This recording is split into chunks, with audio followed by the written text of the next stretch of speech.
why it would absolutely suck to wake up as an orc. Welcome to Imperial Scholar Mops. Imagine waking up as an orc in Warhammer 40,000.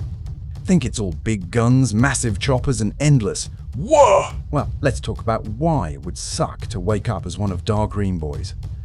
Before we dive in, if you enjoy deep Warhammer lore dives and grimdark storytelling, feel free to hit that like button and subscribe, but only if you're genuinely having a blast stomping across the galaxy with us. Also, tell us in the comments, what's your current hobby project? Are you painting orcs for your next 40k army, scratch building stompers out of plasticard, or maybe just working on your grot-themed diorama? We'd love to hear about your latest war effort. Let's get to the uncomfortable business of figuring out what it's like to wake up as an orc. First, the physical side. Picture this. You open your eyes and everything smells wrong. Like damp soil, engine oil, rust, burnt gunpowder, and a faint undertone of something sharp and fungal. The air feels heavy, pulsing with noise, shouted arguments, roaring engines, the clang of metal on metal. You try to sit up and feel weight. Not just normal muscle weight, but the sense of your own arms and chest being slabs of dense meat wrapped in skin tough as boot leather. You look down, your arms are thick as fence posts. Your hands are broad and blunt, each finger capped with yellowed claws. Your skin is bright, waxy green and feels slightly rubbery under the grime. Your jaw aches. You reach up and feel your teeth, massive tusks jutting upward from your lower jaw like ivory crowbars. Your ears poke out sideways, big and flappy, twitching at every noise. Your eyes squint automatically against the smoke because around you, fires burn in barrels, welding sparks flicker, and the air wavers with heat rising off overheating machinery. Welcome to life as an orc. Sounds great, right? Big muscles, built-in body armor, teeth that double as weapons and currency, a life filled with brawling and explosions, but let's pump the brakes. Because even before you've stood up, there's already a problem. You're not human anymore. You're something fundamentally alien. Let's get this out of the way early. Orcs are not animals in the way we know them. They're not mammals. They're not reptiles. They're not pure fungi either. They're a bizarre fungal animal hybrid, a species engineered to be living weapons. To understand why this is important, you have to go back, way back, before the Imperium, before the Eldar's Empire, before humanity even climbed out of caves, back to the age of the Old Ones and the cosmic slaughter known as the War in Heaven. The Old Ones were galaxy-spanning god beings, supreme bioengineers who could manipulate entire ecosystems and craft species to fight their wars. When their conflict with the Necrons and the star-eating Sea-Tan turned desperate, the Old Ones decided to build the ultimate soldiers. They needed fighters who could survive horrific wounds, could reproduce endlessly, didn't need complex logistics, thrived in any environment, lived for combat. So they made the Krork. The Krork were the ancestors of today's orcs. Back then they were even bigger, more disciplined, and far more strategically capable than modern orcs. Their leaders were towering warlords who could coordinate vast planetary invasions. They were unstoppable shock troops meant to overwhelm even the Necron legions. But then, the Old Ones fell. No more cosmic masters, no grand strategies, no orders from on high. Over countless millions of years, the Krork degenerated. They shrank a bit in size, lost much of their organized structure, and became what we now know as the Orks. A species driven by instinct, brawling, looting, and an unstoppable need for war. So from the very beginning, you're waking up in a body designed as a biological weapon. You are a creature built for violence on a cellular level. Let's talk about how that biology actually works. Orcs are partially plant-based. Their tissues contain chlorophyll-like compounds, which is why their blood has a slight greenish tint. It's red, so you'll still bleed, but under strong light it has a greenish hue that's impossible to ignore. Your skin is layered with fibrous tissue that makes you naturally resistant to cuts, blunt force, even minor burns. But that's only the beginning, because orcs have incredible regenerative abilities. Lose a finger, it'll probably grow back. Lose an eye? Well, maybe not fully, but the wound will seal and you'll keep fighting. Get half your chest blown away by a bolt around? If it doesn't hit your heart, you might stand up again an hour later, grumbling about your favorite chopper being lost. This regenerative trait makes orcs nightmarish opponents. But it also means you're constantly healing, which can feel weird. Imagine being able to feel your bones knitting back together while you're conscious. Not painful exactly, more like an itch under your skin you can't scratch. And here's the absolute weirdest part. Orcs reproduce by spores. As an orc, you're a walking fungus factory.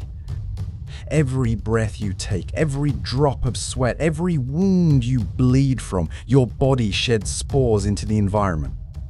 These spores drift into soil cracks, sewer tunnels, under rock layers, anywhere damp and dark. Months, years, or even decades later, those spores sprout into new orcoid life. Sometimes they grow into Gretchen small, cowardly goblin things. Sometimes into squigs, bizarre animal fungi with purposes ranging from food to hairpieces to walking bombs. And sometimes they grow into orcs like you, which leads to a horrifying truth: orcs can never truly be eradicated. You could glass an entire planet from orbit, melt the continents into slag and think you've wiped them out. Come back in a few decades and the ground is crawling with new orcs who sprouted from hidden spores. And here's the real kicker: orcs inherit racial memory. When a new orc bursts from the ground, he already knows how to speak the orc language, how to fight, how to strip and clean a shooter, and even cultural truths like red ones go faster. He knows instinctively how orc society works, how to challenge others for dominance, how to build crude weapons. So if you wake up as an orc, there's no learning curve. You simply are an orc with a fully loaded mental operating system. But that's not necessarily good news, because this preloaded knowledge comes with hard-coded behaviors you cannot escape. You are driven to fight, to prove you're bigger, meaner, and louder than the next orc, even if in your new orky brain you think, maybe I'll start a bakery instead of a warband. Too bad. Your instincts and your fellow orcs will not tolerate that. And if you show weakness, someone else is going to stomp your skull into the dirt and take your place. So you're stuck in a body that exists purely to brawl, loot, and build questionable technology. But let's talk a bit more about that racial memory thing. Imagine being born, or rather grown, and the moment you blink open your eyes, you already know how to disassemble a shooter and clean its parts. Shout WAAGH with proper gusto. Recognize the smell of squig stew gone bad. Judge who in your immediate vicinity you might eat a crump to secure your place in the pecking order. That's your life as an orc. Your brain is filled with a sort of cultural software package. It's not just practical skills, it's worldview. Deep beliefs woven into your neurons like fungus threads through soil. Some of these beliefs are hilariously specific. Orcs know red vehicles go faster. Not think, not suspect, no. Paint your truck red, it becomes the fastest truck in the mob. It doesn't matter if it's rusting scrap, missing half the engine block and belching black smoke. As long as it's red, you're convinced it'll outrun a raven-winged biker. And here's the weird part: it often does, because orcs collectively generate a psychic field called the WAAAGH. We'll talk about that more in the next chapters, but for now, understand this. The orcs' shared belief in how reality ought to work literally bends reality around them. So if millions of orcs all believe red paint makes things go faster, the universe shrugs and goes, sure, why not? This is hilarious, until you remember you're now one of them. You're part of a psychic species-wide delusion machine. Physics means nothing if the mob disagrees. Engineering blueprints are guidelines, not rules. If your looted gun fires, it's because your entire species collectively insists it does, even if it's just a pipe jammed with nails and gunpowder. But the flip side is that your mental world is terrifyingly limited. Try to be creative in a way that doesn't revolve around violence, and you'll quickly discover your own brain rebelling. Because your instincts drag you right back to clumping things, building bigger Dakar, proving you're the biggest and the strongest. Even your concept of beauty revolves around violence. Orcs admire scars, broken tusks, and missing fingers as signs you're a veteran. A perfectly healthy orc with flawless teeth? Suspicious. Probably hasn't seen enough scrap.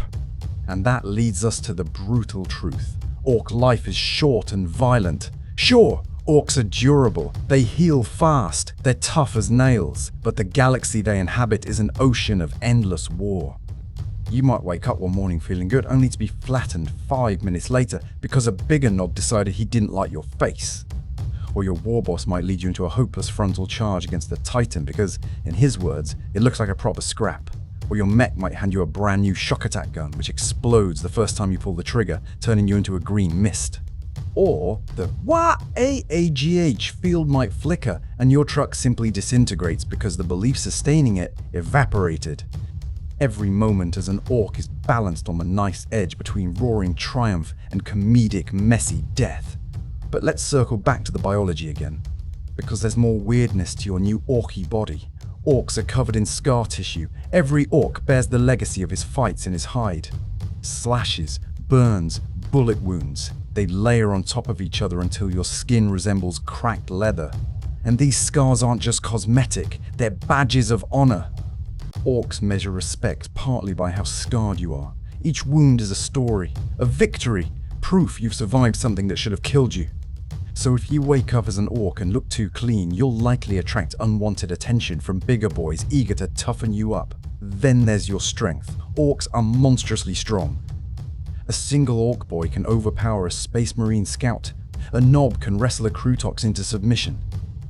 Your bones are dense. Your muscles are coiled bundles of raw power, and your grip strength could bend iron rods. Sounds amazing until you realize you're expected to use that strength constantly.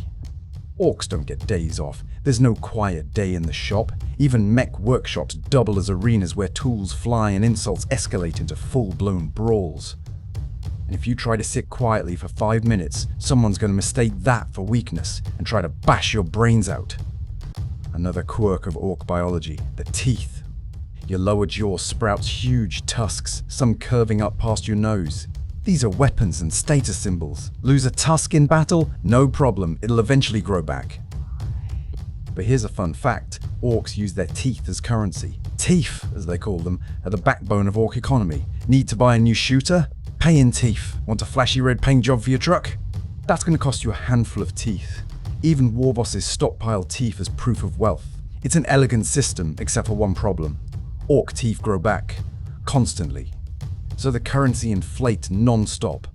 Imagine waking up as an orc and realizing that your wallet literally grows new money inside your mouth, but that everyone else's does too, so prices skyrocket every week. A truck that costs 5 teeth today might cost 30 by the end of the So even in the economics department, orc life is chaos incarnate. Then there's how orcs smell. Let's not sugarcoat it. Orcs stink. Their sweat reeks of fungus, iron, and burnt oil. Their breath carries the aroma of half-digested squig meat and motor grease. Orc settlements are rank with the combined stench of thousands of boys living in cramped scrap fortresses. You'll spend your entire new life surrounded by a fog of body odor and squig droppings. And the food? Your diet consists largely of squigs. Squigs are fungus-based animals that come in endless varieties. Bitey squigs for combat. Nah. Hair squigs for fashion. Nah. Paint squigs for artistic expression. Bomb squigs for, well, explosions. Eat squigs for. Eating squig meat is rubbery, slightly sour, and sometimes still moving. But hey, it's calories. If you're lucky, you might get squid pie. If you're unlucky, you might accidentally bite into an exploding squig. But an orc's stomach can handle nearly anything short of concentrated promethium. So you're standing there, tusks aching, stomach grumbling, surrounded by the reek of oil and squigs, trying to come to grips with the fact that you're basically a giant violent fungus. And that's when it hits you. You're not alone, because orcs are almost never solitary creatures. From the moment you sprout, you're swept into the collective chaos of orc society. And that society is loud, violent, and has precisely one rule: might makes right.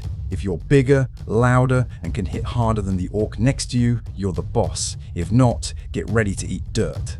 There's no government, no democracy, no fair elections. Leadership changes hands whenever someone feels like testing their luck with a headbutt. And your place in the pecking order determines everything. How much loot you get, how many teeth you earn, whether you're trusted with a shooter or just handed a rusty knife and shoved toward the enemy. This relentless hierarchy drives orc society forward, but also makes life a never-ending brawl. Because even among friends, an orc can decide he wants your shiny chopper, or your bigger helmet, or simply your place in the mob, and that's reason enough for a fight. But the strangest thing about orc biology, it's all geared to thrive in this environment. Orcs don't just tolerate violence, they enjoy it. Your new orc brain is hardwired to feel a surge of euphoria when fighting. The harder the scrap, the happier you get. And that's not some poetic exaggeration, it's a literal biochemical reaction. Your body pumps out hormones and neurotransmitters designed to keep you battling long after a human would collapse. Pain doesn't register the same way it would for a human. Orcs experience pain as, well, mostly an annoyance. A stubbed toe, an itchy rash, not an existential crisis. Get your arm sliced open, it's just a scratch. Lose a few fingers. No worries, they'll grow back. Your body wants you to keep going, because your creators, the old ones, built you as the ultimate shock troops. They wanted soldiers who'd never surrender, never retreat, and never hesitate to charge headlong into a line of Gauss weapon fire. That's you now! So yeah, waking up as an orc comes with some serious durability perks. But it also means you're essentially an unstoppable juggernaut, trapped in a life you didn't choose. And let's talk about your mind. Because for all the jokes about orcs being stupid, they're actually not idiots. They're clever, cunning, masters of improvisation. But their intelligence is focused entirely around violence and survival. Orcs don't ponder philosophy. They don't compose poetry. They don't hold courtly debates about ethics. Their thought process goes something like, can I crump it? Can I crump it? If not, can I loot it? If not, can I crump whoever's stopping me from looting it? And that's pretty much it. Yet in the middle of that simplicity lies an unsettling truth. Orcs are incredible engineers. They're savants when it comes to machines. Hand an orc a pile of scrap, and he'll weld it into a roaring, smoking death machine capable of punching through a Baneblade's armor. Ask him how it works. He'll shrug and say, it just as does, because orc technology is half engineering, half psychic field. Your new orc brain can look at a heap of pipes, wires, and rivets and somehow figure out how to turn it into a shock attack gun that fires snotlings into the warp. And it'll work, most of the time. Which sounds hilarious, until you remember that you're now the one expected to ride in that truck. And let's not forget the war. Even in these earliest moments of waking up as an orc, you'll feel it in your bones, a constant background hum, a psychic energy crackling in the air whenever orcs gather in numbers. It's more than just a battle cry, it's an existential force. Orcs live for the war. It's what drives them to unite into massive warbands, sweep across entire star systems, and fight battles that leave entire planets burning. And when the war reaches critical mass, it becomes something even the Inquisition fears, a self-sustaining wave of psychic power that warps reality itself. That's why orc weapons sometimes work when they absolutely shouldn't. It's why orc ships, slapped together from looted Imperial wrecks and rusty plate, somehow survive warp travel. It's why red ones go faster. Because enough orcs believe it. Which sounds cool, until you remember you're now one of them, trapped in a species-wide hallucination where reality can glitch out if morale dips. If the boys lose faith mid-fight, your truck might suddenly fall apart because the collective can't hold it together anymore. And that's the final kicker for these early chapters. As an orc, you're not just big and green. You're part of a psychic organism stretching across the galaxy. You're hardwired for violence. You smell like squigs. Your teeth fall out and grow back as currency. And your entire existence is designed to serve the endless cosmic hunger for war. So yeah, waking up as an orc might sound hilarious. But when you're scraping fungus off your tusks and trying to avoid getting crumped by the knob behind you, you might start wishing you'd stayed human. So, by now, you've probably realized that waking up as an orc comes with some serious baggage. You're a living weapon, a fungus-based ecosystem, and a permanent participant in an interstellar demolition derby fueled by madness and spores. But let's talk about what it actually feels like to live day to day among the orcs. Because if you're going to survive your new green life for more than 5 minutes, you better understand the pecking order. Among orcs, everything comes down to size. Size isn't just physical bulk. It's presence, noise, swagger, how much loot you've got hanging from your belt, how many scars you can point to and shout, "That's from when I crumped an Umi tank single, and did." The bigger you are, the more other orcs listen when you talk. So if you've woken up as a standard boy, you're roughly 2 meters tall, thick as an industrial pipe, strong enough to rip a human apart. And yet, you're still small fry. Because towering above you are the knobs. Knobs are massive orcs, their shoulders brush door frames. Their tusks are like ivory scimitars jutting from snarling mouths. Their armor is heavier, studded with spikes and trophies. Their weapons are often absurdly oversized choppers or power claws crackling with arcs of blue lightning. And every knob is looking at you like a resource, a disposable asset, a stepping stone. See, knobs are in constant competition to be noticed by the real powerhouses of Orc society, the war bosses. War bosses are walking natural disasters. They're so big that gravity seems to bend slightly around them. Their roars shake walls. Their punches send other orcs flying like ragdolls. They command respect through raw violence and sheer size. A war boss isn't elected. He's the one who's crushed every challenger and stares down anyone who even thinks about raising a chopper against him. But that's also why being a war boss is a precarious job. Because the second you show weakness, so much as a limp, a cough, or a moment of doubt, every knob around you starts calculating how fast they can bury an axe in your spine. This constant churn of violence is what keeps Orc society fresh. New war bosses rise, old ones fall. Power flows toward whoever's biggest and meanest. It's the Orc version of social mobility. But here's the brutal truth. Even if you make it to war boss, you're never safe. Because Orcs thrive on fighting, and sometimes they're not picky about who they fight. One day you're leading the biggest WAAAGH in the sector. The next, your own knobs are ripping your arms off because they think they'd make better arm decorations. So if you're a freshly minted Orc, rule number 1 is know your place. Until you're big enough to boss others around, you keep your head down. You swing your chopper when told. You laugh at the boss's jokes, and you pray that if you're crumped, it's quick. And don't think the smaller greenskins get it easier. Let's talk about Gretchen. Gretchen are the Orc equivalent of cannon fodder, administrative assistants, and mobile cleaning units rolled into one. They're half your size, scrawny, with long ears and big, watery eyes. They skitter around Orc settlements carrying tools, squig stew, scrap metal, anything the boys can't be bothered with. Gretchen live in constant terror. Because Orcs treat them like disposable property. Need someone to test a new shooter, hand it to a grot and see if it explodes. Need bait to check for sniper fire. Push a grot out into the open and watch what happens. Need someone to feed your carnivorous squig? Grot! Duty! It's a miserable existence, but here's the weird bit. Gretchen are incredibly cunning. They know exactly how to avoid getting stomped. They learn how to duck, how to squeal, how to cry, just enough to make an Orc lose interest and find someone else to hit. Gretchen run entire black markets inside Orc settlements, trading stolen scrap, secrets, and squid grease for personal survival. So while Gretchen might seem pathetic, they're survivors.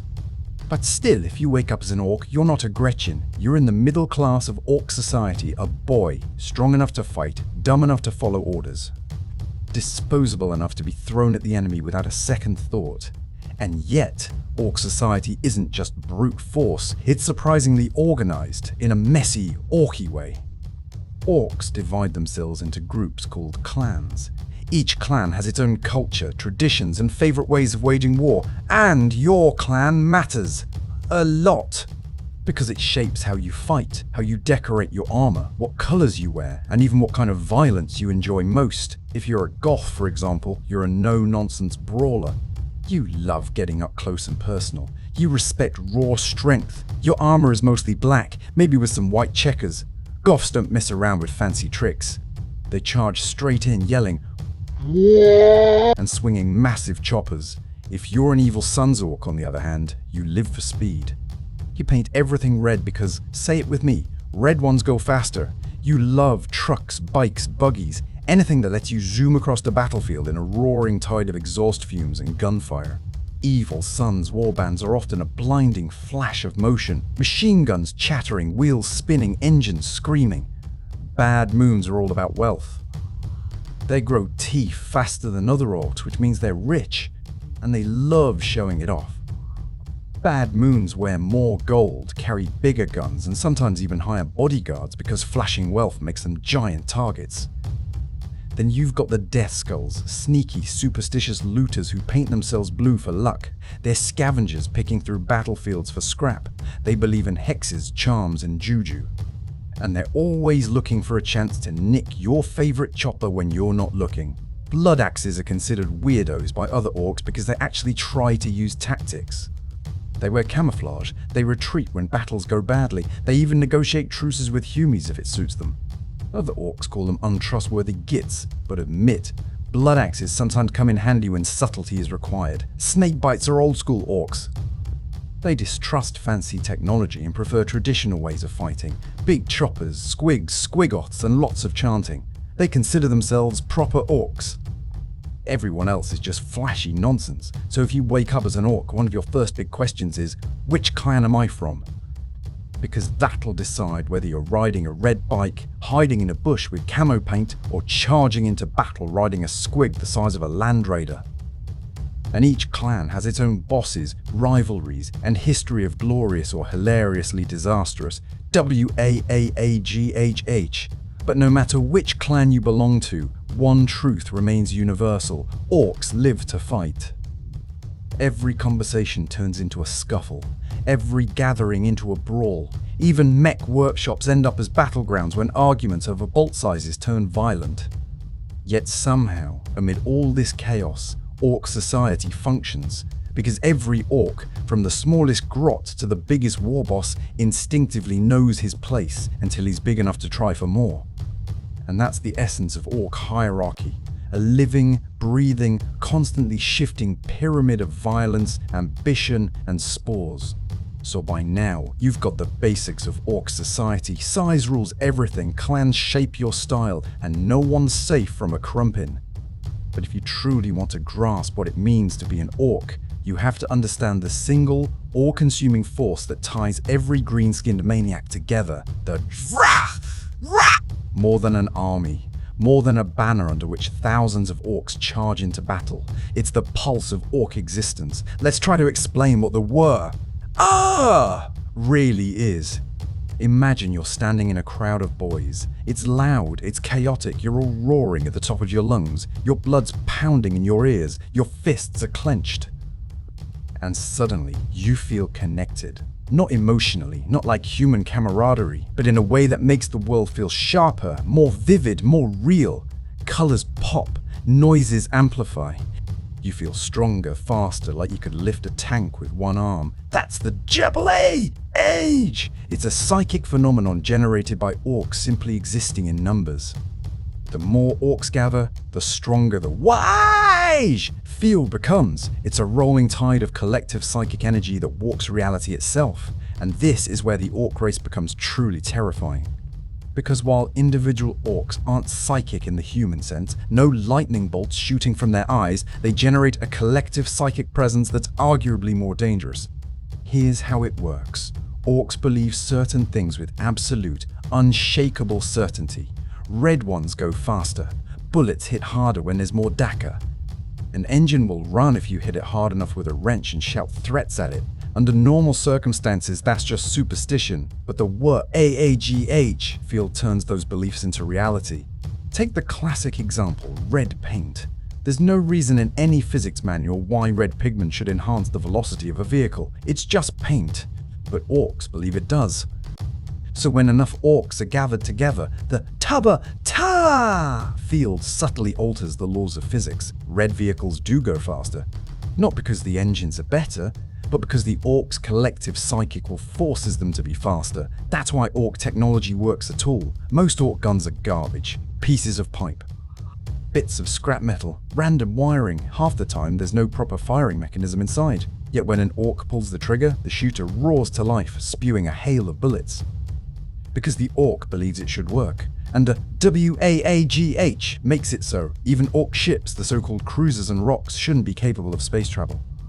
They're built from stolen scrap bolted together without concern for pressure seals or proper plasma conduits. But they fly. They endure warp travel. They make it across the galaxy. Why? Because the boys on board believe they'll get there. It's a form of mass hallucination made manifest, and that's both the greatest strength and the greatest weakness of orc civilization. Because the WAAAGH is fickle. It's sustained by orc belief and morale. If morale crashes, say because a war boss is killed, the WAAGH can flicker and die. Suddenly, weapons jam, engines stall, force fields sputter out. Orcs who were moments ago unstoppable become confused, grumbling, and prone to bickering. So if you wake up as an orc, you're living in a world where reality depends on confidence. Lose your nerve, and your weapons might literally fall apart in your hands. Let's imagine you're an orc mech. You spend weeks welding together a new custom mega blaster, wires everywhere, sparks flying, squigs squealing in test chambers. You finish it, grin, and show it off. Everyone's impressed. The war boss declares it proper killy. Then you step onto the battlefield, aim your shiny new mega blaster at a lemon rust tank and pull the trigger. One of two things happens. Oh! It fires an unstoppable beam of crackling energy that melts half a city block. Or it explodes in your face, turning you into green mist and leaving your fellow boys laughing so hard they can't breathe. The difference often comes down to how confident you and everyone else felt in that moment. Because orc technology is half engineering, half collective psychic bluff. And that's terrifying. Because it means the orcs, in a strange way, are a race of reality manipulators. They don't even know they're doing it. Orcs don't discuss psychic theory. They don't sit around pondering the metaphysics of warp interactions. They just believe, and that belief warps the galaxy. This is why Imperial scholars consider the orcs one of the greatest threats to the Imperium. Not just because of numbers, not just because they love fighting, but because they represent an unpredictable wildcard in the cosmic balance. A big enough whack could theoretically reshape entire regions of space. Imagine billions of orcs all believing that their war boss can punch a titan to death, and then he actually does. Not because physics says he can, but because the WAAAGH says so. And that leads us to the true horror of waking up as an orc. You're trapped inside a species-wide delusion. You don't get to choose what's real. Reality is defined by mob consensus. If the war boss decides that your shooter's haunted and useless, guess what? It stops working, even if it's the finest weapon ever built. If the mob decides your red truck is cursed and slow, it will crawl along the battlefield like a wounded squig, even if it's fitted with the best looted Imperial engine. As an orc, you live in a world where truth and falsehood are dictated by the loudest voices, which, to be fair, are always orcs yelling, "Whoa!" Isn't just a battlefield phenomenon. It affects orc culture. Orcs paint glyphs on their banners for luck or daub charms on their weapons. They collect teeth, bones, scrap metal, and shiny gubbins as tokens of power. And these tokens actually work because the orcs believe they do. Superstitions become reality. A piece of bent metal tied around your neck might deflect the last cannon shot. Not because it's special, but because every orc in your mob insists it's lucky. So if you're trying to survive as an orc, you'd better learn fast. Paint matters. Loud shouting helps. Luck charms are real. Thuh! And when the war boss says, "Dat gun's cursed," drop it immediately. And there's another dark side to the WAAAGH! But the second cracks appear, the same psychic energy turns inward. Orcs start fighting each other. Old rivalries explode. Clans turn on one another. The same force that gave them unity tears them apart. So if you're an orc, you're constantly living in a precarious balance between glorious, unstoppable momentum and catastrophic implosion. And let's not forget, the WAAAGH affects how orcs see themselves. An orc doesn't wonder about his purpose in life. He doesn't suffer existential dread. He doesn't weep about the cruel universe. He knows exactly why he exists. To fight, to crump, to loot, to shout WAAGH until he can't shout anymore. And in that sense, the orcs are almost enviably simple, except they're not really free. Because the WAAGH dictates everything they do. It's both their ultimate weapon and their invisible jailer.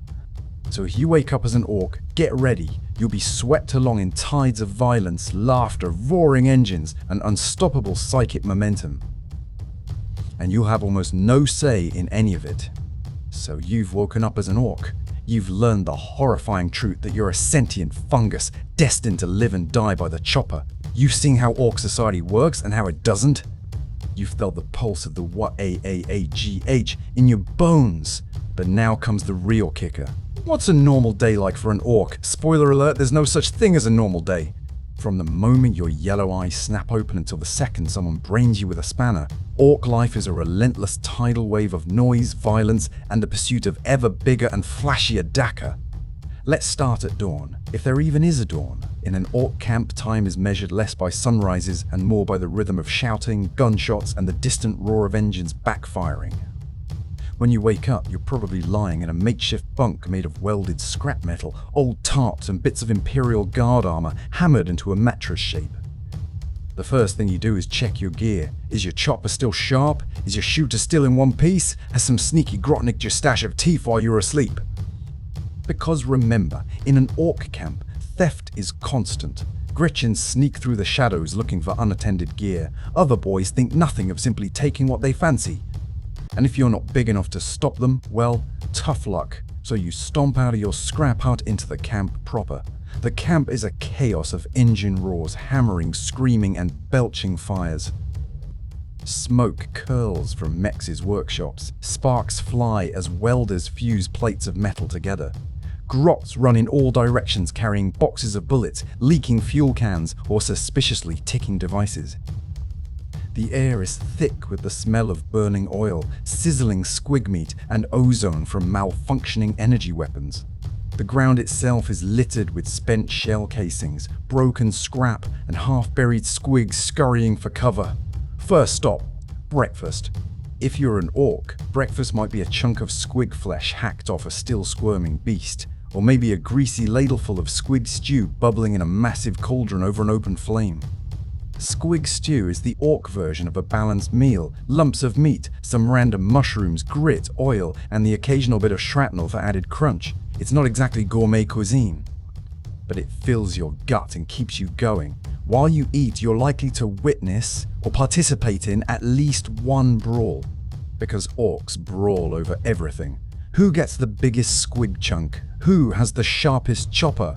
Who looked at someone funny while chewing? A brawl can be anything from a quick headbutt to a full-on Donnybrook that leaves half the camp flattened. And here's the thing, it's not even personal. Orcs fight because it's fun, because it proves who's boss, because it's Tuesday. So, if you're an orc, expect to catch an elbow to the tusks at least a few times a day. After breakfast, the day splits into roughly two possibilities: prep for battle or fighting already. If you're not currently off raiding an Imperial outpost, you'll spend the morning maintaining your gear. You might sit on an ammo crate, scraping dried gore off your chopper with a rusty file, or pounding dents out of your breastplate with a hammer. Or, if you're feeling creative, you might wander over to the mech boys' workshops, and that's where the real fun and danger begins. Because orc technology is a miracle of the galaxy, and by miracle, I mean a dangerous, unpredictable death trap. Orcs don't build things the way humans or Tau do. There's no precise schematics, no standardized parts, no quality assurance. Instead, orcs operate on a principle best described as, if it looks killy, it'll probably work. So a mech might weld together an enormous cannon using bits of gas piping, tank barrels, and an old washing machine drum. And somehow, it fires. Sometimes it fires bullets, sometimes plasma, sometimes a screaming vortex of warp energy that disintegrates the user. It's a roll of the dice. But if you're an orc, you're not worried, because if it explodes, it's just another good laugh. And if it works, you got yourself some proper dakka. So let's spend a moment talking about the real geniuses and lunatics of orc society, the mech boys. Mech boys are the orc equivalent of engineers, inventors, and mad scientists all rolled into one. They're born with an innate understanding of how machines work. It's part instinct, part racial memory, and part psychic intuition. A mech can look at a pile of scrap, some wires, and a tin of squig grease, and somehow create a functioning teleportation device. Or a shock attack gun that launches screaming snotlings through the warp to emerge inside enemy tanks and start clawing at the crew. It's brilliant, it's insane, and it's utterly orky. But working for or with a mech is a risky business, because mech boys are constantly testing new weapons and contraptions, and they're not shy about using their fellow orcs as guinea pigs. Here's how it usually goes. Oi, stand over there. Why? Juices stand there and don't move. Bull, massive explosion, due. If you survive, great. The mech makes some tweaks and tries again. If not, well, the spores will replace you soon enough. So if you wake up as an orc, remember, never volunteer when a mech boy says he needs a bit of testing. Yet despite, or maybe because of, the chaos orc technology often works. Not because it makes sense, but because the mechs believe it will. And because the WAAAGH psychic field helps smooth over minor details like physics and safety regulations. So a mech can slap together, Nesh. A kill cannon that fires explosive shells the size of barrels, Nesh. A death ray that sometimes turns the target inside out, Nesh. A mega armored suit with hydraulic claws that can crush a rhino like a soda can, and as long as the boys believe it'll crump the enemy, it probably will. But that doesn't mean it's safe. Orcs are no strangers to friendly fire. One minute you're storming forward shouting WAAAGH. The next, the mech's new Mega Blaster arcs a beam of pure warp energy right through your entire squad. No hard feelings. That's just orky engineering. Let's stay with the mech boys for a moment, because they deserve every bit of spotlight, and every cautionary sign posted around their workshops. Because mech boys aren't just engineers, they're status symbols. A war boss who can boast a skilled mech in his retinue gains huge prestige. Other orcs flock to him, hoping to loot the shiny new toys his mech churns out. And war bosses pay their mechs generously, not in money, because orcs don't really do currency beyond teeth, but in scrap, slaves, squigs, and permission to build even bigger and more dangerous contraptions. So a mech is a mix of celebrity, inventor, and potential ticking time bomb, and they love showing off. Mech workshops are like the worst parts of a demolition site and a junkyard rolled into one. Sparks fly in showers bright enough to blind you. Welding arcs sizzle. Grots scurry around carrying giant wrenches twice their size. Fires break out regularly. Bits of scrap rain from overhead. And every now and then, a deafening boom shakes the walls, followed by smoke and the smell of roast fungus. But the really terrifying part? No one cleans up the wreckage. They just kick it aside and start building something new on top of it. Orcs don't do risk assessment, they don't wear goggles, they don't isolate dangerous materials. If a mech boy says, "This'll be dead killy," you better run for cover. Yet here's the paradox, mech boys build things that work. They shouldn't. There's no logic behind half their designs. Wires connect to nowhere. Pressure gauges spin wildly, fuel leaks from every seam, but because of the WAAAGH, the machines often function until morale drops or someone calls the mech a git. Then the whole contraption explodes in a glorious fireball. Let's take the classic orc weapon, the shock attack gun. On paper, it's an artillery piece that fires snotlings through a warp tunnel directly into enemy formations. In reality, it's a screaming horror machine. When it works, terrified snotlings appear inside enemy tanks, clawing at crew members, biting off ears, pressing random buttons. Chaos ensues. When it doesn't work, the mech fires himself into the warp or accidentally teleports half a truck into the ground. But either way, the boys watching usually erupt in roaring laughter. Because for orcs, even a catastrophic failure is still entertainment. So if you're an orc, you'll spend part of your daily life either testing new weapons for a mech, running for your life because a mech's test went wrong, dragging scrap metal back to the workshop so the mech can build something else. But let's not forget about the looters. Looters are orcs obsessed with looting enemy gear. They're the scavengers of orc society. If a looter sees an Imperial heavy bolter, he rips it off its mount and welds it onto a rig for personal use. Does he understand how it works? No. Does he care? Also no, because once again, the WAAAGH field fills in the blanks. As long as the looter thinks pulling the trigger will produce more dakka, it often does. But sometimes, the looted weapon explodes or refuses to fire because it's not orky enough. So waking up as an orc, be prepared to see the weirdest combinations of technology ever created. W. Space Marine bolters mounted on a truck's hood. But to the orcs, they're all perfectly normal. Let's talk about orc vehicles, because no discussion of orc tech is complete without the glorious monstrosities rolling out of mech workshops. Orc vehicles come in endless varieties. Trucks, fast, open-top transports usually held together with faith and welds, battle wagons, armored rolling bunkers bristling with guns and spikes, buggies, light attack vehicles designed for maximum speed and noise, Squigoths, massive beast, vehicles carrying howdahs stacked with guns and boys. Stompus, colossal walking fortresses taller than buildings, covered in guns, glyphs, and insane amounts of rivets. Every vehicle is a unique creation. No two trucks look alike. No two Stompers share the same silhouette. One might be painted like a checkerboard, another might be decorated with dangling grots, jingling like wind chimes. Ork drivers customize their rides with banners, trophies, extra exhaust pipes, and ridiculous horns that play off-key. WAAAGH! Chance! And the paint jobs matter. Because remember, red ones go faster.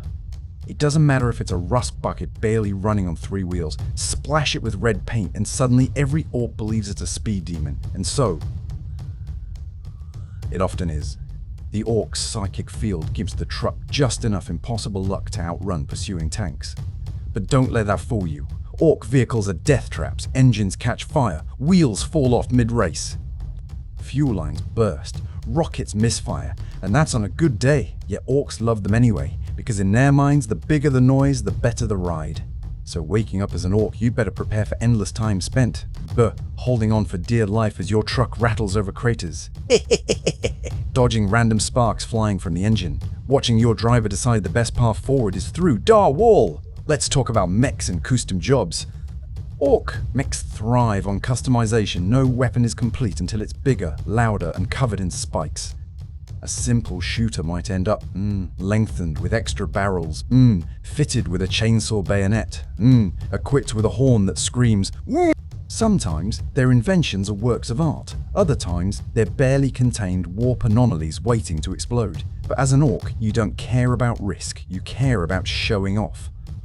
If your gun explodes, at least it exploded spectacularly.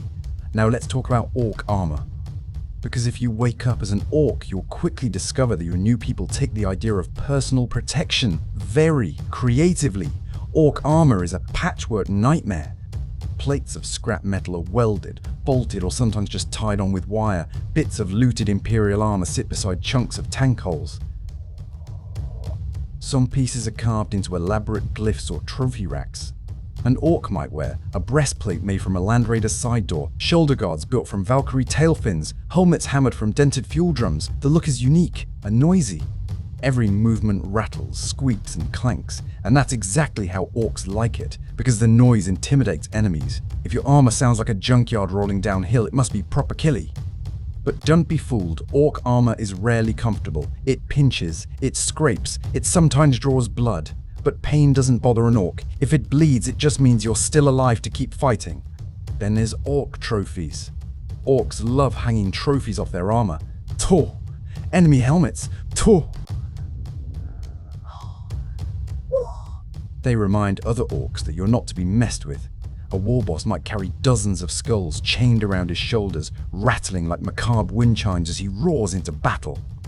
And the trophies aren't always from enemies. Sometimes they're from fellow orcs. A boy had to crump for disrespect. Because among orcs, even your own kind are rivals. Now let's shift gears and talk about one of the most orky concepts of all. Big mech projects. When a mech boy's ambitions grow too big for a regular workshop, he might start a big mech project. These are the towering wonders of orc engineering.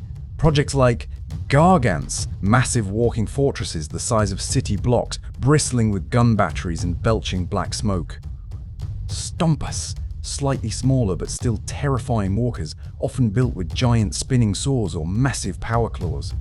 Shock, attack guns, upgraded to fire grots, squigs, or even random bits of furniture through the warp. Force field generators, crackling domes of energy that sometimes block enemy shots and sometimes vaporize the boys standing too close. A big mech gathering resources for his dream project is a sight to behold. He's like an obsessive artist, but with more explosions. Mechs will fight each other over the best scrap, enslave dozens of grots as assistants, and order raids just to steal a single piece of essential gubbins. And once construction begins, the camp transforms into an endless churn of noise, sparks, and volatile experiments. But when a big mech's vision finally rolls out of the shed, every orc cheers. because even if it explodes 5 seconds later, it was glorious. Another crucial piece of Orc daily life is custom jobs. If you're an Orc, nothing's ever good enough. Your shooter needs more barrels. Your chopper needs extra teeth welded on. Your truck needs bigger wheels even if they come from a tank. So Orcs constantly upgrade, modify, and personalize their gear. An Orc status is measured not just by how big he is, but by how impressive and loud his gear looks and sounds. Because to an Orc, bigger equals better, louder equals deadlier, and shinier equals boss level. But all this comes with a cost: extreme unreliability. Orc weapons jam. Orc engines catch fire. Orc bionic limbs sometimes punch their owners in the face at random, yet none of that matters. Because an Orc lives in the moment. If your truck blows up under you, that's funny. If your shooter backfires and takes off 3 boys behind you, that's hilarious. As long as there's a fight, Orcs are happy. And if you wake up as an Orc, you better adopt that mindset fast.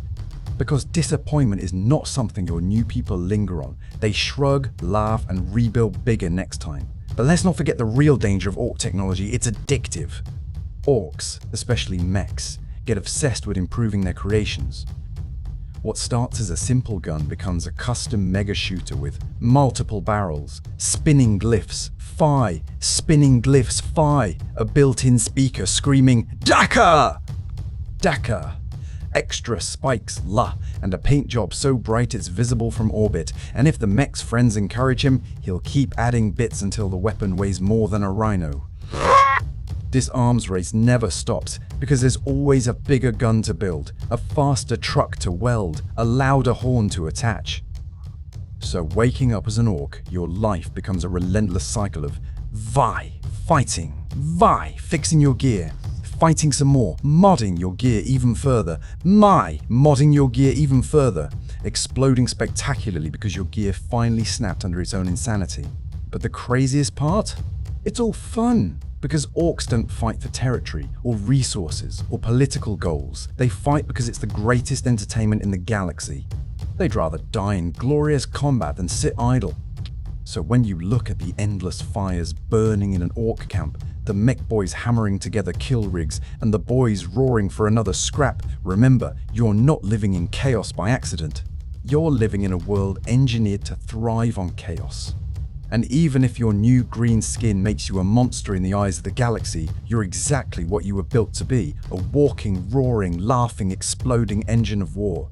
So yeah, waking up as an Orc might sound glorious. But when your squig burger tries to bite your face off, your trucker blows up for the 3rd time today, and your mech boy neighbor accidentally opens a warp portal in his backyard, you might start wishing you'd stayed human. By now, you've learned that waking up as an Orc means living in a constant maelstrom of roaring engines, whirling choppers, and the possibility of spontaneous combustion courtesy of the local mech boy.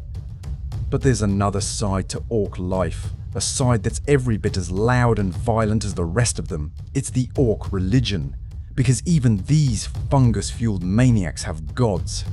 And trust me, you'll want to know who they are. So let's talk about Gork and Mork. If you wake up as an Orc, you'll hear those names every single day. Orcs believe in 2 gods, though really it might be more accurate to say they believe in 1 god with 2 contradictory personalities. Gork is described as brutal, but cunning. Mork is cunning, but brutal. Clear as mud? Good, that's Orc theology for you. To the Orc mind, there's a difference. Gork smashes his enemy's face first with pure violence and overwhelming force. Mork smashes his enemies sneakily from behind when they're not looking. But both gods are united by one fundamental principle: they love fighting. Orc religion is not quiet. There are no solemn prayers, no hushed temples. Orcs worship through violence. They honor Gork and Mork by crumping enemies, roaring, "Whoa!" In fact, an Orc might shout, "Fur Gork!" as he charges head-on into a gun line, or "Fur Mork!" as he circles behind to stab an enemy in the kidneys. Either way, the gods are pleased. And here's the fascinating part. Most Orc mechs, weird boys, and even some war bosses believe that Gork and Mork are not merely mythical concepts. They think Gork and Mork actually exist in the warp.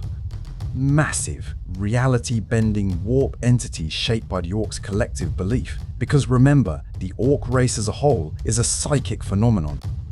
So if billions of orcs believe that Gork and Mork are stomping around the warp looking for a fight, there's a very real chance they are.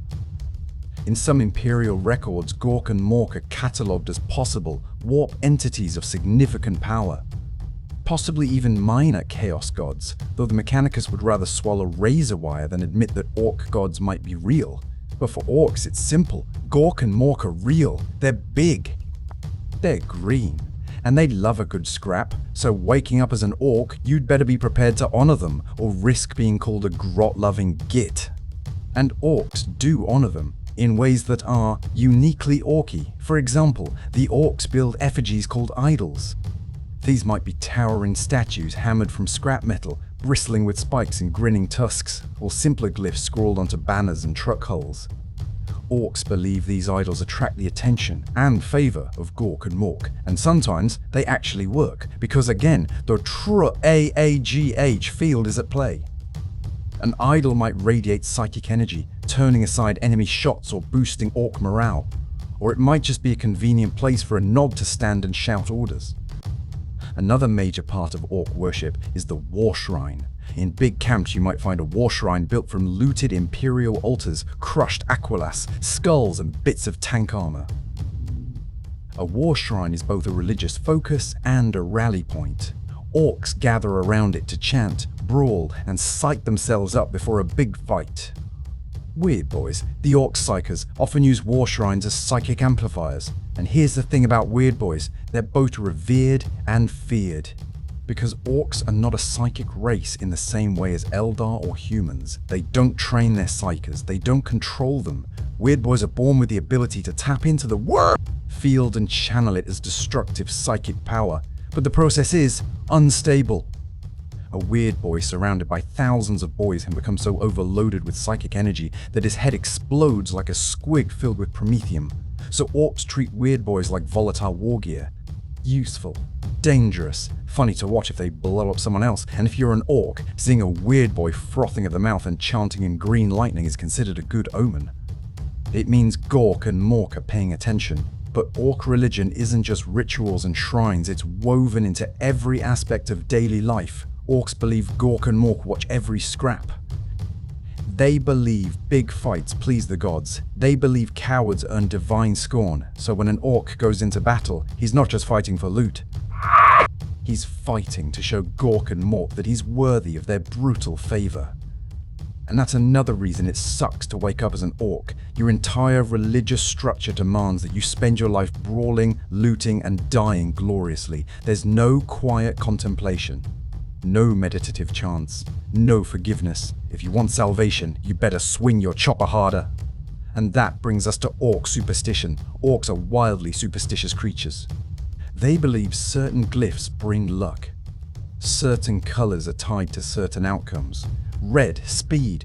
Blue, luck, luck. Wealth, wealth, wealth, wealth, wealth. Black, toughness. White, leadership.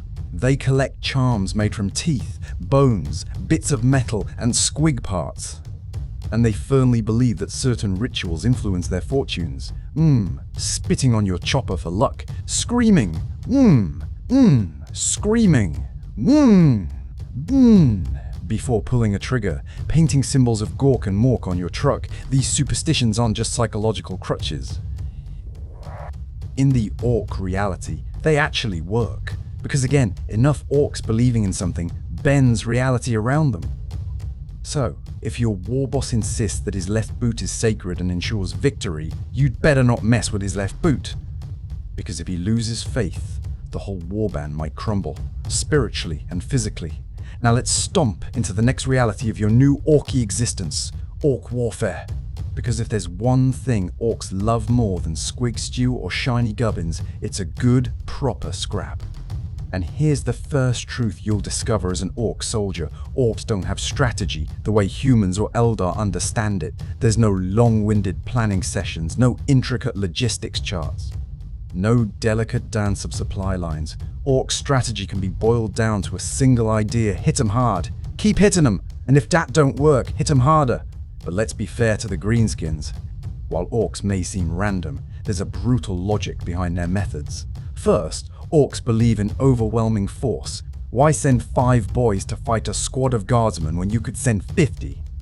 Sure, 45 of those boys might get blown apart in a hail of lasgun fire, but the last 5 will stomp across the corpses and tear the humans apart with choppers. From an orc perspective, that's a solid victory, so as an orc, expect your day to consist of charging into hopeless odds while howling, "Wah!" And if you hesitate, there's a war boss behind you ready to crump you for cowardice. The second pillar of orc warfare is noise. Orcs love noise. They believe it intimidates the enemy. It keeps their own morale high, and frankly, they just think it's fun. An orc battlefield sounds like, engines roaring, shooters rattling like thunder, choppers clanging off armor, grots squealing, boys screaming insults, and WAAAGH. At maximum volume, orcs measure the quality of a weapon partly by how loud it is. A quiet gun is suspicious. A gun that makes ears bleed with every shot is considered proper shooty. So your new orky ears will constantly ring. Then there's the matter of mob mentality. Orcs fight better in groups. The bigger the mob, the stronger the psychic field of the WAAAGH. That's why orcs swarm together in vast mobs of boys. Individually, an orc is dangerous. But collectively, they become a tidal wave of green muscle, crude weapons, and bellowing laughter. And this has a tactical impact. Orcs in big mobs are harder to break. They fight longer. Their weapons seem to work better. Even their trucks somehow avoid breakdowns. But if the mob starts losing faith, say, because half of them got vaporized by a basilisk barrage, the tide turns fast. Da-ba-ba! Ay! Flickers. Orcs start bickering among themselves. Knobs fight each other for leadership. The mob can collapse into a screaming retreat. So if you're an orc, your own survival often depends on the mob's confidence. Stay with the mob, keep the noise going, and never look like you're doubting the cause. Now let's talk about orc flexibility. Contrary to popular belief, orcs can adapt their tactics, but their solutions are always hilariously orky. If a frontal assault fails, the warboss might decide, "We need more daka!" So the mechs strap bigger guns onto the trucks. If that still doesn't work, maybe we'll hit them from the side. So orcs circle around and charge in again, roaring just as loudly as before. And if that fails, well, guess we'll crump each other fear a bit until we figure something out. But here's the genius. Orcs never run out of enthusiasm. Defeat is temporary. A warboss might lose half his army, shrug, and start building it up again from spores, scrap, and new recruits. In orc culture, a fail isn't a reason to give up. It's just a warm-up for the next one. So if you wake up as an orc, be prepared for endless cycles of assembling the mob, painting glyphs on armor, roaring WAAAGH, charging in, possibly dying, or coming back to try again next week. But orcs do have certain doctrines that shape how they fight. Let's run through a few. First, red ones go faster. We've covered this, but it's worth repeating. Orcs believe red paint increases speed, so trucks, bikes, and even shooters get splattered in red. And miraculously, they do move faster under the WAAAGH's influence. Second, more Daka is always better. There's no such thing as enough bullets. Orcs believe the louder and more excessive your firepower, the better your chances. So orc weapons have extra barrels, oversized magazines, and spinning bits that serve no purpose except to look dead killy. Third, bigger is better. Orcs are obsessed with size. A bigger chopper is deadlier. A bigger truck is faster. A bigger warboss commands more respect. Even if it's impractical, orcs will make it bigger. Fourth, loot everything. Orcs love looting enemy gear. They rip plasma guns off dead space marines. They bolt Imperial las cannons onto truck roofs. Does it always work? No. Does that stop them? Also no. Because orcs are convinced they can make anything work if they hit it with a spanner enough times. Fifth, brutal cunning and cunning brutality. This comes straight from Gork and Mork. Sometimes orcs charge in screaming. Sometimes they pull off surprising ambushes, sneaking through sewers or popping up behind enemy lines. But even the cunning tactics usually end with someone getting their skull bashed in. So don't mistake orcs for simple brutes. They're perfectly capable of planning, as long as that plan ends in violence. Now let's talk about the clans and how they influence tactics. Whoa! Goths charge headlong into the fight. They love close combat. They scorn sneaky tricks. Expect them to be swinging the biggest choppers on the field. Zzz. Evil Sun's value speed above all. Red-painted trucks, screeching bikes. Hit-and-run raids at breakneck pace. Bad Moons deploy heavier guns and more expensive war gear because they grow teeth faster, making them the Orc nouveau riche. Death Skulls are sneaky looters, grabbing enemy gear mid-battle and painting themselves blue for luck. Blood Axes actually practice tactics like camouflage, retreats, and even temporary truces with the Imperium. Other Orcs call them suspicious gits, but they can be highly effective. Snakebites are old school. Orcs who rely on beast mobs, squigs, and traditional weapons. They're less flashy but extremely savage, so the tactics you'll follow as an Orc depend heavily on your clan. And that's another reason why waking up as an Orc might suck. You don't get to pick your clan, you're born into it, spores and all.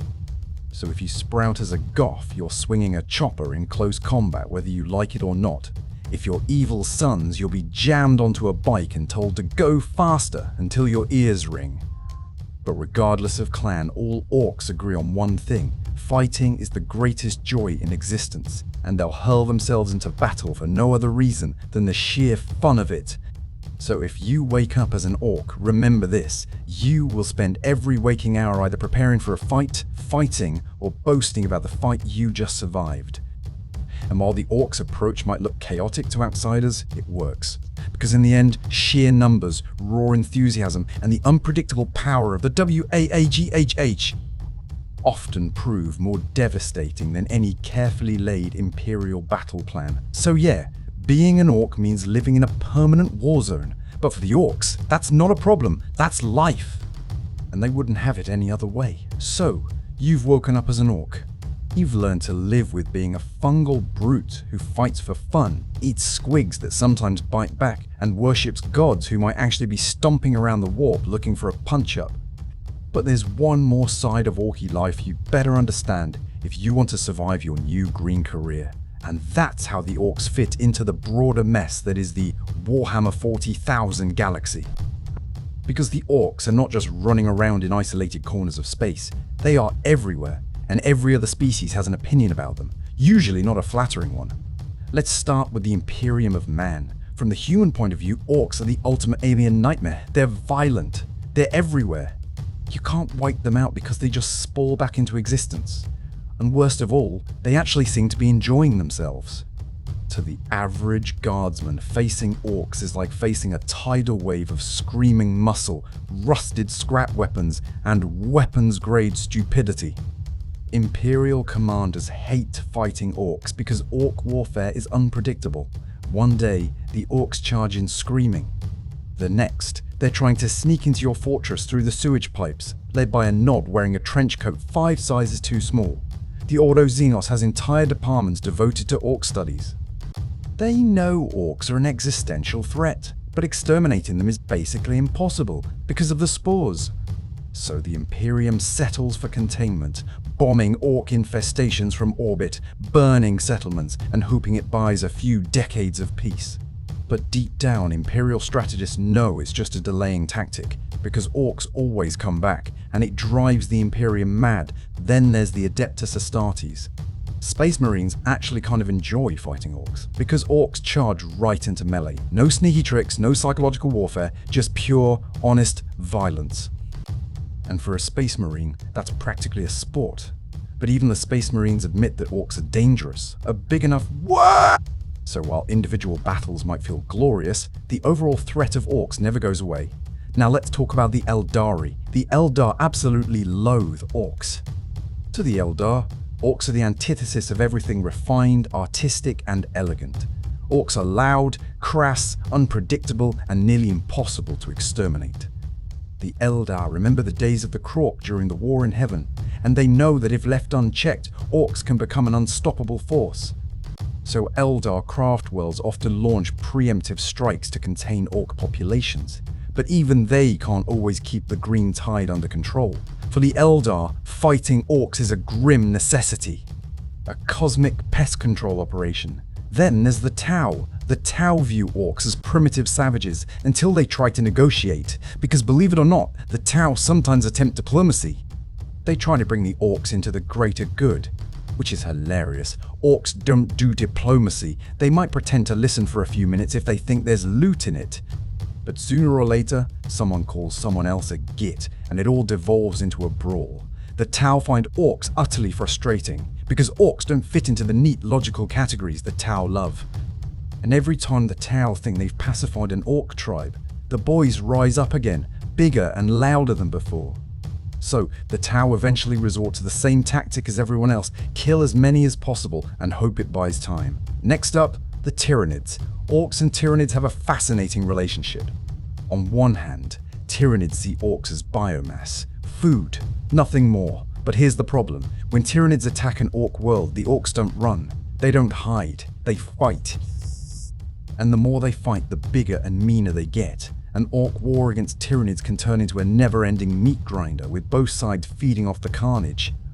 Orcs get tougher and more numerous from the constant battles. Tyranids consume biomass and adapt new bioforms to fight Orcs, so sometimes Hive fleets actually avoid Orc-held worlds, because the biomass cost is too high.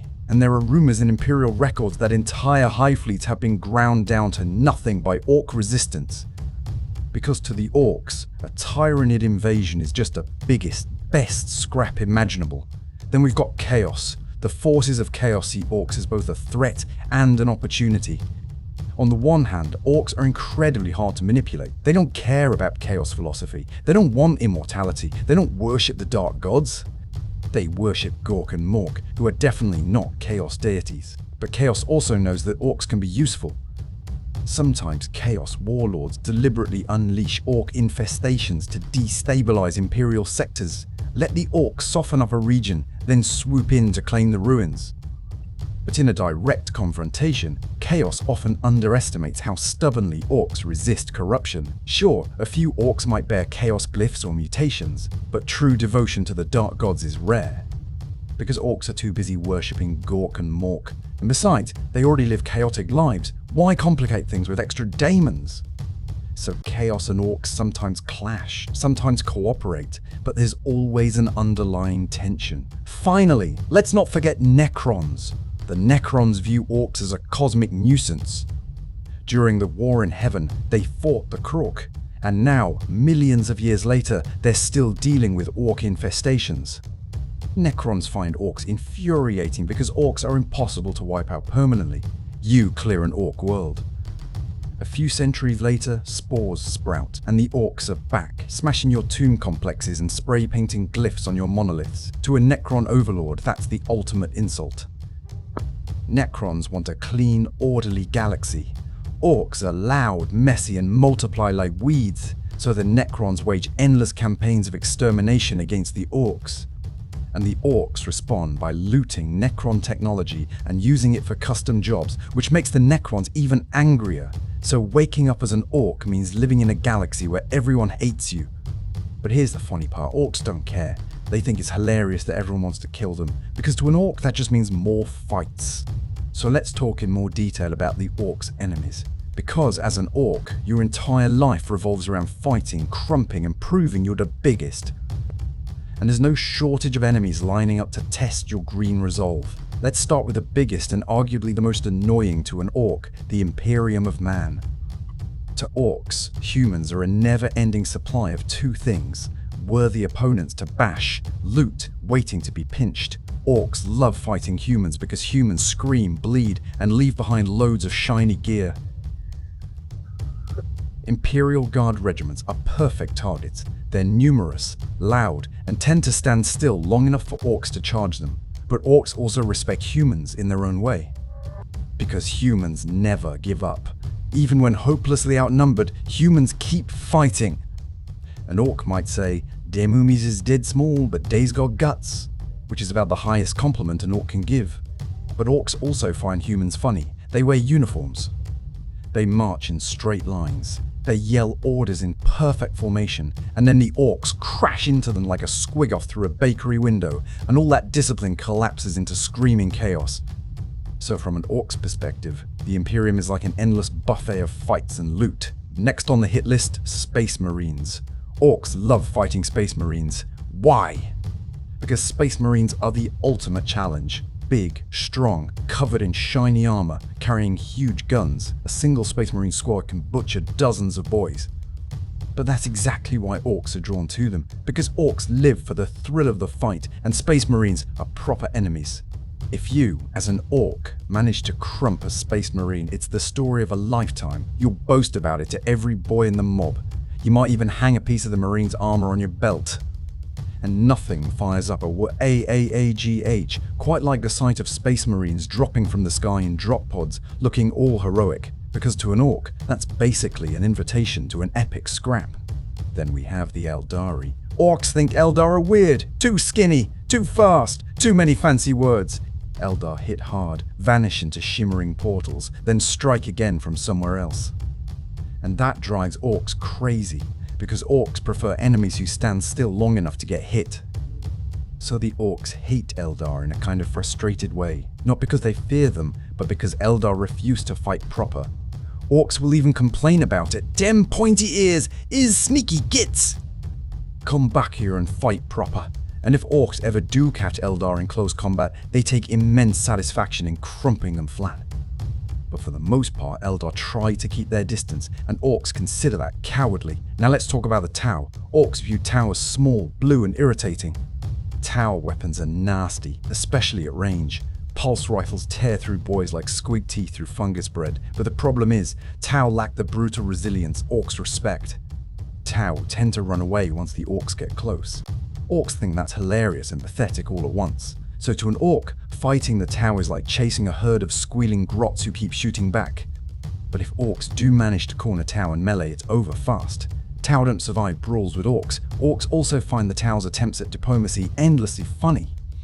A Tau watercast envoy might start with, "We wish to discuss peaceful integration into the greater good." Sound of Ork chopper hitting the floor. So Tau and Orks rarely get anywhere in negotiations. Then there's the Tyranids. Of all the Orks' enemies, Tyranids might be the closest thing Orks consider a worthy scrap. Because Tyranids don't retreat, they charge in, claws slashing, acid spraying. Pure aggression. And Orks love that. An Ork might grin with delight as a Carnifex barrels toward him. Because what's better than fighting a living monster the size of a battle wagon? The problem, though, is that Tyranids also never stop. They keep coming. Wave after wave, and even Orks can be ground down eventually. But here's the twist. Tyranid invasions sometimes backfire. Because the more the Orks fight, the more spores they release, and the bigger their numbers swell. There are stories of entire hive fleets getting bogged down in endless meat grinder wars against Orks, unable to consume worlds fast enough to keep up with the boys constantly regenerating. So for the Tyranids, Ork worlds are high-risk targets. Sometimes the hive mind decides it's not worth the biomass cost and simply leaves. Then we come to chaos. Orks don't really get chaos. They see daemons and think, that's a proper fight. They see chaos marines and think, shiny gits need crumping. Orks don't care about chaos ideology. They're not tempted by the promise of immortality.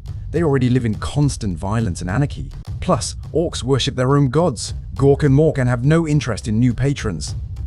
So chaos finds Orks annoying. Daemons can't tempt them. Dark rituals bounce off their psychic field. And when chaos tries to corrupt Ork mobs, they often fail because the Orks either get bored, smash the cult leader's skull and fly, paint over chaos glyphs with Ork glyphs and declare it fixed. There are rare cases of chaos Orks twisted by the warp, sprouting extra limbs or eyes.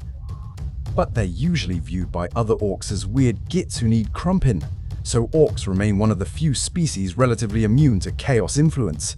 Finally, let's talk about the Necrons. To Orks, Necrons are confusing. They don't bleed, they don't scream, they don't run away. An Ork will swing his chopper into a Necron warrior, only for the metal skeleton to fall down, then stand right back up again seconds later. That drives Orks nuts. Orks prefer enemies who react when hit. Necrons just keep coming, silent and relentless. But Necron technology fascinates Orks. Orks love looting Necron gear. They pry bits off fallen Necron warriors and bolt them onto trucks or weapons. Does it work? Rarely. Does that stop Orks? Never. And that's why Necrons hate Orks with a burning passion. Because after millions of years spent sleeping in tombs, The last thing Necrons want is a mob of green lunatics redecorating their monoliths with checkerboard paint and riveted spikes. So waking up as an orc, you'll quickly discover that the galaxy is full of enemies. She-humans who won't die quietly. She-Eldar who refuse to fight properly. She-Tau who try to talk instead of scrap. She-Taushi Tyranids who see you as lunch. Sheos who think you need a new religion. She just want peace and quiet. And here's the orky truth. That's exactly how you like it.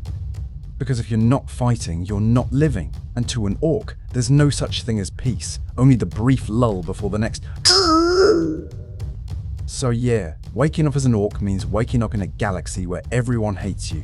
But for an orc, that's not a problem. That's a promise of endless fights to come. And you wouldn't have it any other way. So, you've learned how orc society works. You know all about the WAAAGH, the endless brawling, and the fact that you're basically a sentient fungus with tusks and a love for Dakar. But before we wrap this up, we've got to talk about one last thing, the legends among orcs. Because even in a species where everyone is constantly trying to crump everyone else, certain names echo louder across the stars. Let's start with the biggest and meanest orc who ever lived, Gazkul Mag Uruk Thraka. If you wake up as an orc, Gazkul is basically your version of a rock star, warlord and prophet all rolled into one. He's the war boss of war bosses, the biggest, baddest boss in the galaxy. Gazkul started out on the backwater planet of Urk, just another knob with big dreams. But he took a bolt around to the head, and instead of dying, he woke up claiming visions from Gork and Mork themselves. He declared he'd unite all orcs into the greatest the galaxy had ever seen. And he's actually doing it. Gazkul's WAAAGH has rampaged across countless Imperial worlds, leaving burning cities and wrecked armies in its wake. He fought Commissar Yarrick, another legendary figure, across multiple wars, and every time the battles get bigger, bloodier, and more insane. Imperial strategists fear that Gazkul might one day gather enough boys to launch a WAAH, so large it could topple segments of the Imperium itself. Orcs love him because he's proof that one orc can become the biggest boss of all. And let's face it, he's got style. Towering even for a war boss, Gazkul wears mega armor studded with glyphs, exhaust stacks belching black smoke, and a custom power claw that can crush a space marine like a tin can. He's ruthless, charismatic, and somehow smarter than most war bosses, but even Gazkul has rivals. One notable example is Nazdreg Ugg Erdgrub. Nazdreg is a bad Moon's war boss known for his love of wealth and flash gear. He's less about brute force and more about cunning plans, fancy weapons, and personal style. Where Gazkul charges in screaming, Nazdreg plots, schemes, and makes sure he's got the biggest guns money can buy. He's known for fielding some of the most customized and heavily armed Bad Moon's mobs in the galaxy. Then there's Old Zogwart. Old Zogwart is a weird boy of legendary reputation, partly because he's so powerful, and partly because he's utterly insane. Zogwart's specialty is turning enemies into squigs, literally. More than one Imperial officer has found himself transformed into a squig, moments before being devoured by Zogwart or his boys. And Zogwart loves it. He cackles like a maniac every time it happens. He's unpredictable, dangerous, and occasionally accidentally turns his own knobs into squigs when he sneezes mid-psychic blast. Then we have Boss Zagstruck. Zagstruck leads the feared Vulture Squad, a unit of Storm Boys who drop from the sky screaming death. Storm Boys are orcs who actually try to practice discipline and formation drills. It's bizarre and deeply suspicious to other orcs, but Zagstruck turned it into an art. His vultures drop onto enemy lines with rocket packs blazing, power claws swinging. Zagstruck himself is infamous for a fighting style that involves booting enemies off the battlefield with a steel-reinforced cyber leg. He once decapitated a Space Marine captain with a single flying kick, and orcs everywhere tell that story with pride. We'd also be remiss not to mention Mad Doc Grotznik. Grotznik is the orc equivalent of a battlefield surgeon. If your surgeon loved chainsaws, cackling laughter, and experimental surgeries with no anesthetic. Mad Doc Grotznik is famous for rebuilding injured orcs with bionics. You, Sewing war bosses back together mid-fight, you implanting extra organs, uses to see what happens. He's responsible for countless terrifying bionic boys who stomp around with piston-driven arms, glowing eyes, and saw blades for hands. And he's a brilliant surgeon. If you ignore the screaming, orcs flock to him for upgrades. Some even volunteer for surgery. Because in orc society, being part machine makes you look tougher, and Mad Doc Grotznick is the top name in the biz. Now let's talk about Snickrot. Snickrot is the master of stealth, a concept other orcs barely understand. He leads the Red Skull Commandos, a group of orcs who specialize in guerrilla warfare.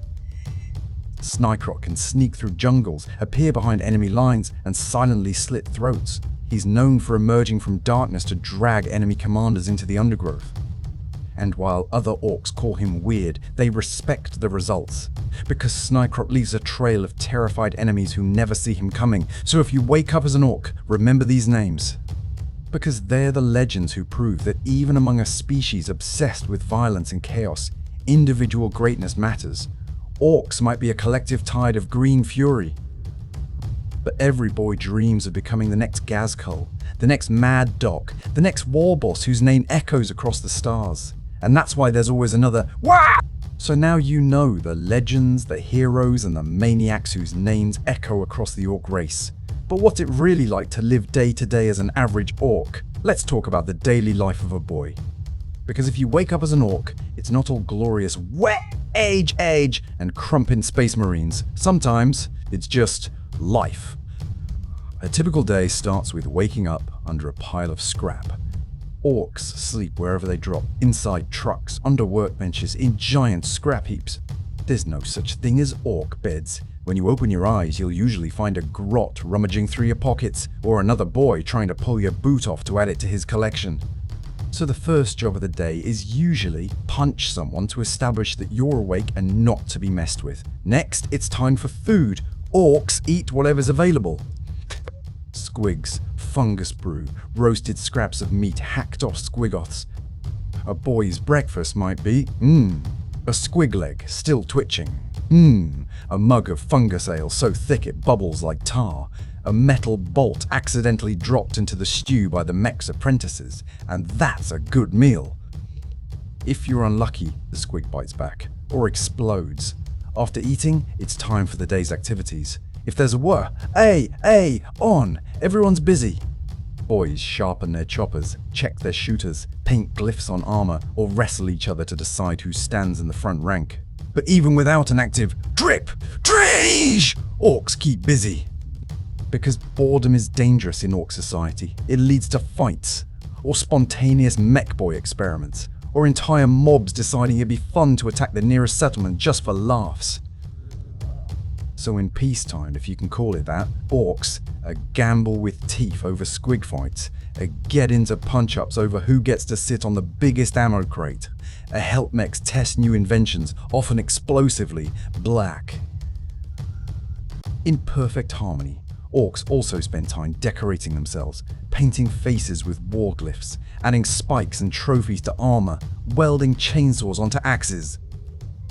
Because orcs love looking dead killy, fashion in orc society is less about beauty and more about intimidation. The louder and bigger your gear, the higher your status. And then there's bragging.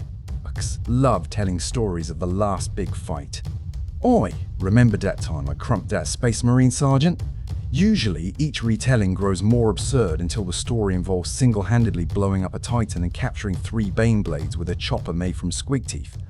No one believes these tales entirely, but everyone loves to hear them. Afternoons often involve mechanical tinkering. Boys gather around mechs, eager to see what insane contraption gets built next.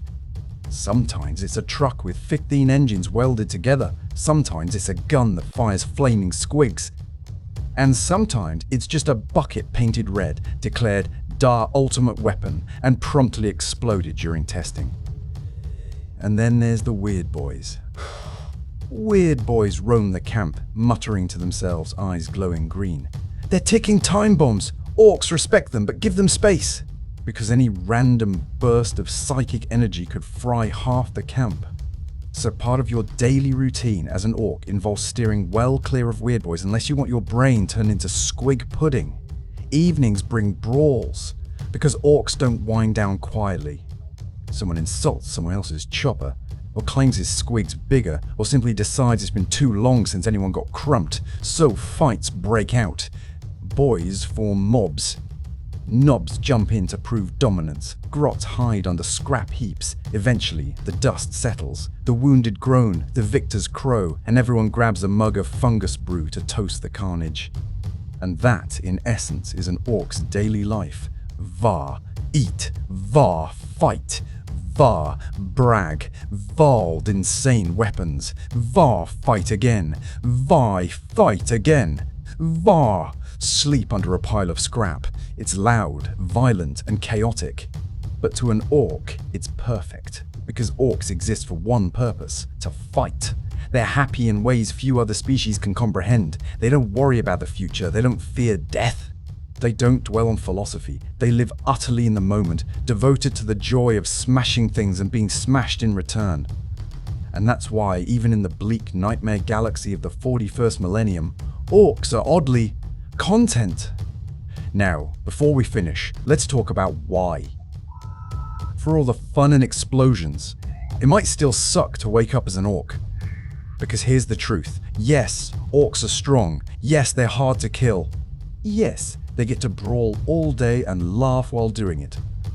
But life as an orc is nasty, brutish, short. You're constantly at risk from Tsar. Bigger orcs wanting your spot in the mob.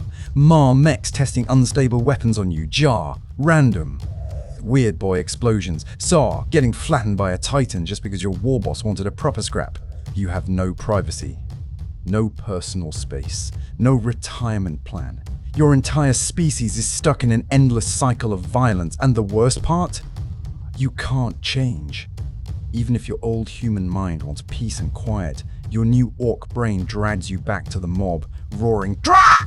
A brawler born to crump and be crumped. So yeah, it's fun for a while, but eventually you'll realize the galaxy's biggest joke. Being an orc means you'll never know peace, you'll never be safe, you'll never stop fighting. And while that might be paradise for some orcs, you, my friend, might find yourself wishing you'd woken up as literally anything else. 1A. T. Mo. I've do for a Zor boy. Thanks for thine. Thanks for joining us here on Imperial Scholar Mobs. J. If you enjoyed this deep dive into orc life and why it would absolutely suck to wake up as one, give us a like and a subscribe. And let us know in the comments, what's your current Warhammer project? Painting boys? Converting a stomper? Or just surviving your local mech boy's latest invention? Whatever it is, keep crumping, and remember, WAAAGH never stops.